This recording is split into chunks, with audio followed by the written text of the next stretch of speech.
How to create an innovative team. As entrepreneurs, we know that having a team is paramount. Nobody is self-made. Everyone is team-made. So as entrepreneur, we want to create a team where the dynamic, the culture is around innovation, creativity. And this applies if you have your own employees and if you have strategic alliances. So a greater team. So that is more of my business model. We want everyone on the team to come up with ideas, be creative, find solution, and find different ideas that we won't see. But our job as a leader is to create that environment and to create that ecosystem. Now, in another video, and I'll link it below, I talked about, our role as a leader and what are the roots of motivation. So I'll link that one below. But today I want to talk about how can we consistently bring in innovation and creativity in our team? And this is how we do it. Each team meeting started with, what's one win you had last week?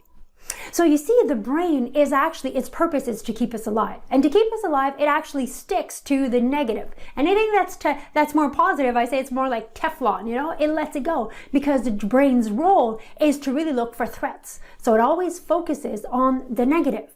Again, when I know how the brain works, I work with it. So what does that mean?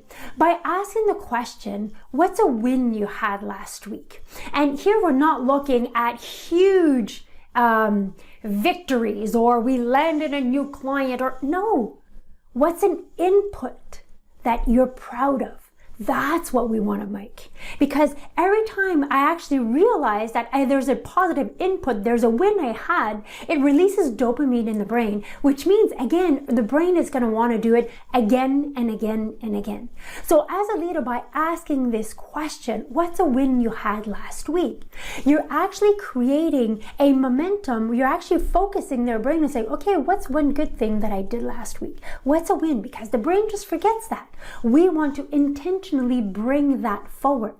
So what does this actually create? First of all, on the brain perspective, it's going to make the person realize and really look for those wins because they know that next Monday or next team meeting, you'll be asking for it.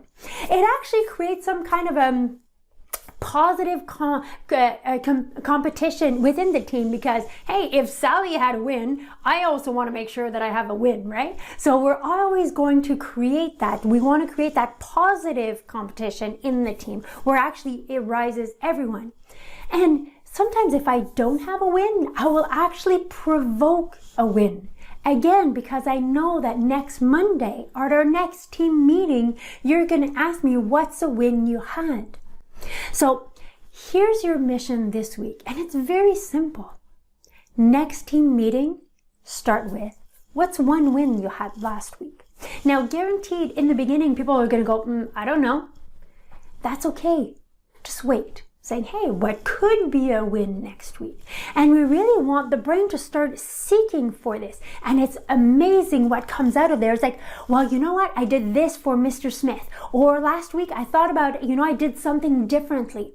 And the more we ask that question, the more actually everyone in our team, let it be our direct team or indirect team, they're looking for ways to get wins because you're going to be asking for it constantly. So that actually creates a new habit in the brain, a new habit in the behaviors. And that is how people are on our team are actually going to challenge the status quo. Look for a different angle on doing things. And when we have built a culture of innovation and creativity, so much more is possible. So try the mission this week. Test it out. Start your meeting. What was one win you had last week? Start asking yourself that question. What's one win you had last week? And you're going to see that innovation and that creativity just bubbles up. It's beautiful to see. So thank you for watching week after week, and I will see you next Tuesday.